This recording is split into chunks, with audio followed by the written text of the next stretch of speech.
اعوذ باللہ من الشیطان الرجیم، بسم اللہ الرحمن الرحیم۔ الحمد للہ رب العالمین، والصلاة والسلام علی سید المرسلین وخاتم النبیین، اما بعد۔ صحیح بخاری باب کتاب التفسیر، حدیث نمبر 4902، اردو ترجمہ۔ اللہ تعالیٰ کا ارشاد، یہ اس سبب سے ہے کہ یہ لوگ ظاہر میں ایمان لے آئے، پھر دنوں میں کافر ہو گئے، سو ان کے دلوں میں مہر لگا دی گئی، بس اب یہ نہیں سمجھتے۔ ہم سے آدم بن ابی ایاس نے بیان کیا، کہا ہم سے شعبہ نے بیان کیا، ان سے حکم نے بیان کیا، انہوں نے کہا کہ میں نے محمد بن کعب قرظی سے سنا، کہا کہ میں نے حضرت زید بن ارقم سے سنا، انہوں نے بیان کیا کہ جب عبداللہ بن ابی ابن سلول نے کہا کہ جو لوگ رسول اللہ صلی اللہ علیہ وسلم کے پاس ہیں ان پر خرچ نہ کرو، یہ بھی کہا کہ اب اگر ہم مدینے واپس گئے تو ہم میں سے عزت والا ذلیلوں کو نکال باہر کرے گا، تو میں نے یہ خبر نبی کریم صلی اللہ علیہ وسلم تک پہنچائی۔ اس پر کفار نے مجھے ملامت کی اور عبداللہ بن ابی نے قسم کھا لی کہ اس نے یہ بات نہیں کہی تھی۔ پھر میں گھر واپس آ گیا اور سو گیا۔ اس کے بعد مجھے آنے صلی اللہ علیہ وسلم نے طلب فرمایا اور میں حاضر ہوا تو آپ نے فرمایا کہ اللہ تعالیٰ نے تمہاری تصدیق میں آیت نازل کر دی ہے، اور یہ آیت اتری، ہم الذین یقولون لا تنفقوا علی من عند رسول اللہ، آخر تک۔ اور ابن ابی زید نے اعمش سے بیان کیا، ان سے عمرو نے، ان سے ابن ابی لیلہ نے، اور ان سے زید بن ارقم نے نبی کریم صلی اللہ علیہ وسلم سے اسی طرح نقل کیا۔ حدیث نمبر 4903، اردو ترجمہ۔ اللہ تعالیٰ کا ارشاد، اے نبی صلی اللہ علیہ وسلم، تو ان کو دیکھتا ہے تو تجھے ان کے جسم حیران کرتے ہیں، جب وہ باتیں کرتے ہیں تو ان کی بات سنتا ہے، گویا وہ بہت بڑی لکڑی کے کھمبے ہیں جن کے ساتھ لوگ تکیہ لگاتے ہیں، ہر ایک زوراور آواز کو اپنے ہی برخلاف جانتے ہیں۔ پس تم اے نبی صلی اللہ علیہ وسلم ان دشمنوں سے بچتے رہو، ان پر خدا کی مار ہو، کہاں کو بہکائے جاتے ہیں۔ ہم سے عمرو بن خالد نے بیان کیا، کہا ہم سے زہیر بن معاویہ نے بیان کیا، کہا ہم سے ابو اسحاق نے بیان کیا، کہا کہ میں نے حضرت زید بن ارقم سے سنا، انہوں نے بیان کیا کہ ہم رسول اللہ صلی اللہ علیہ وسلم کے ساتھ ایک سفر غزوہ تبوک یعنی بنی مستلق میں تھے، جس میں لوگوں پر بڑے تنگ اوقات آئے تھے۔ عبداللہ بن ابی نے اپنے ساتھیوں سے کہا کہ جو لوگ رسول اللہ صلی اللہ علیہ وسلم کے پاس جمع ہیں ان پر کچھ خرچ مت کرو تاکہ وہ ان کے پاس سے منتشر ہو جائیں۔ اس نے یہ بھی کہا کہ اگر ہم اب مدینے لوٹ کر جائیں گے تو عزت والا وہاں سے ذلیلوں کو نکال باہر کرے گا۔ میں نے حضور اکرم صلی اللہ علیہ وسلم کی خدمت میں حاضر ہو کر ان کی اس گفتگو کی اطلاع دی تو آپ نے عبداللہ بن ابی ابن سلول کو بلا کر پوچھا۔ اس نے بڑی قسمیں کھا کر کہا کہ میں نے ایسی کوئی بات نہیں کہی۔ لوگوں نے کہا کہ حضرت زید رضی اللہ عنہ نے رسول اللہ صلی اللہ علیہ وسلم کے سامنے جھوٹ بولا ہے۔ لوگوں کی اس طرح کی باتوں سے میں بڑا رنجیدہ ہوا، یہاں تک کہ اللہ تعالیٰ نے میری تصدیق فرمائی اور یہ آیت نازل ہوئی، اذا جاءک المنافقون، یعنی جب آپ کے پاس منافق آئیں، پھر آنے صلی اللہ علیہ وسلم نے انہیں بلایا تاکہ ان کے لیے مغفرت کی دعا کریں، لیکن انہوں نے اپنے سر پھیر لیے۔ حضرت زید رضی اللہ عنہ نے بیان کیا کہ اللہ تعالیٰ کا ارشاد، خشب مسنت کو گویا وہ بہت بڑے لکڑی کے کھمبے ہیں، ان کے متعلق اس لیے کہا گیا کہ وہ بڑے خوبصورت اور ڈیل ڈول معقول مگر دل میں منافق تھے۔ حدیث نمبر 4904، اردو ترجمہ۔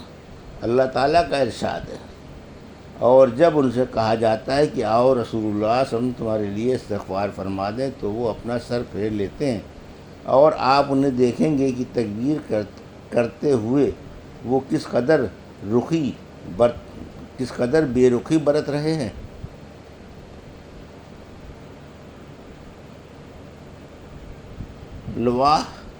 لوا کا معنی یہ ہے کہ اپنے سر ہنسی ٹھٹھے کی راہ سے ہلانے لگے۔ بعضوں نے لواہ پر تخفیف واو لویت سے پڑھا ہے، یعنی سر پھیر لیا۔ ہم سے عبید اللہ بن موسیٰ نے بیان کیا، ان سے اسرائیل نے بیان کیا، ان سے ابو اسحاق نے اور ان سے زید بن ارقم نے بیان کیا کہ میں اپنے چچا کے ساتھ تھا۔ میں نے عبداللہ بن ابی ابن سلول کو کہتے سنا، جو لوگ رسول اللہ صلی اللہ علیہ وسلم کے پاس ہیں ان پر کچھ خرچ نہ کرو تاکہ وہ منتشر ہو جائیں، اور اگر اب ہم مدینے واپس لوٹیں گے تو ہم میں سے جو عزت والے ہیں ان ذلیلوں کو نکال باہر کر دیں گے۔ میں نے اس کا ذکر اپنے چچا سے کیا اور انہوں نے رسول اللہ صلی اللہ علیہ وسلم سے کہا۔ جب مانا صلی اللہ علیہ وسلم نے انہی کی تصدیق کر دی تو مجھے اس کا اتنا افسوس ہوا کہ پہلے کبھی کسی بات پر نہ ہوا ہوگا۔ میں غم سے اپنے گھر میں بیٹھ گیا۔ میرے چچا نے کہا کہ تمہارا کیا ایسا خیال تھا کہ آنس صلی اللہ علیہ وسلم نے تمہیں جھٹلایا اور تم خفا ہوئے ہیں؟ پھر اللہ تعالیٰ نے یہ آیت نازل کی، اذا جاءک المنافقون الا، جب منافق آپ کے پاس آتے ہیں تو کہتے ہیں کہ آپ بے شک اللہ کے رسول ہیں۔ آنس صلی اللہ علیہ وسلم نے مجھے بلوا کر اس آیت کی تلاوت فرمائی اور فرمایا کہ اللہ تعالیٰ نے تمہاری تصدیق نازل کی ہے۔ حدیث نمبر 4905 اردو ترجمہ۔ اللہ تعالیٰ کا ارشاد ہے، ان کے لیے برابر ہے خواہ آپ ان کے لیے استغفار کریں یا نہ کریں، اللہ تعالیٰ انہیں کسی حال میں نہیں بخشے گا، بے شک اللہ تعالیٰ ایسے نافرمان لوگوں کو ہدایت نہیں دیتا۔ ہم سے علی بن ابی عبداللہ مدینی نے بیان کیا، کہا ہم سے سفیان بن عینیہ نے بیان کیا کہ ان سے عمرو بن دینار نے بیان کیا اور انہوں نے جابر بن عبداللہ سے سنا، انہوں نے بیان کیا کہ ہم ایک غزوہ تبوک میں تھے۔ سفیان نے ایک مرتبہ بجائے غزوہ کے جیش لشکر کا لفظ کہا۔ مہاجرین میں سے ایک آدمی نے انصار کے ایک آدمی کو لات مار دی۔ انصاری نے کہا کہ یا بالانصار، یعنی اے انصاریوں دوڑو، اور مہاجر نے کہا لل مہاجرین، یعنی اے مہاجرین دوڑو۔ تو رسول اللہ صلی اللہ علیہ وسلم نے بھی اسے سنا اور فرمایا کیا قصہ ہے، یہ جاہلیت کی پکار کیسی ہے؟ لوگوں نے بتایا کہ یا رسول اللہ، ایک مہاجر نے ایک انصاری کو لات سے مار دیا ہے۔ آنس صلی اللہ علیہ وسلم نے فرمایا اس طرح جاہلیت کی پکار کو چھوڑ دو کہ یہ نہایت ناپاک باتیں ہیں۔ عبداللہ بن ابی نے بھی یہ بات سنی تو کہا اچھا اب تک نوبت پہنچ گئی ہے، خدا کی قسم جب ہم مدینے لوٹیں گے تو ہم سے عزت والا ذلیلوں کو نکال کر باہر کر دے گا۔ اس کی خبر آنس صلی اللہ علیہ وسلم کو پہنچ گئی۔ حضرت عمر رضی اللہ عنہ کھڑے ہو کر عرض کیا یا رسول اللہ مجھے اجازت دیں میں اس منافق کو ختم کر دوں۔ آنس صلی اللہ علیہ وسلم نے فرمایا اسے چھوڑ دو تاکہ لوگ یہ نہ کہیں کہ محمد صلی اللہ علیہ وسلم اپنے ساتھیوں کو قتل کرا دیتے ہیں۔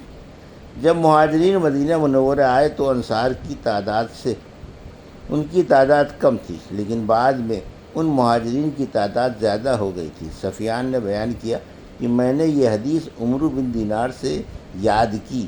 عمرو نے بیان کیا کہ میں نے حضرت جابر رضی اللہ عنہ سے سنا کہ ہم نبی کریم صلی اللہ علیہ وسلم کے ساتھ تھے۔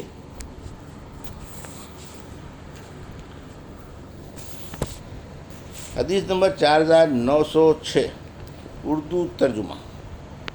اللہ تعالیٰ کا ارشاد، یہی لوگ تو کہتے ہیں کہ جو لوگ رسول اللہ صلی اللہ علیہ وسلم کے پاس جمع ہو رہے ہیں ان پر خرچ مت کرو، یہاں تک کہ بھوکے رہ کر وہ آپ ہی کو تو تتر بتر ہو جائیں گے، آپ ہی خود تتر بتر ہو جائیں، حالانکہ اللہ ہی کے قبضے میں آسمان اور زمین کے خزانے ہیں، لیکن منافقین یہ نہیں سمجھتے۔ ہم سے اسماعیل بن عبداللہ نے بیان کیا، انہوں نے کہا کہ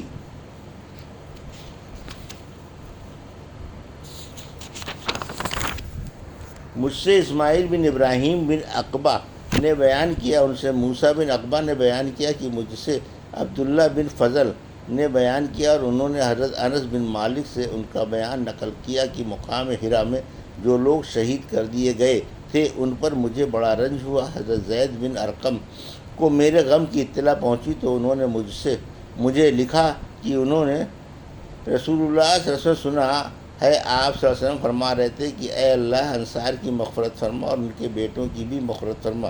حضرت عبداللہ بن فضل کو اس میں شک تھا کہ آپ نے انصار کے بیٹوں کا بھی ذکر کیا تھا یا نہیں۔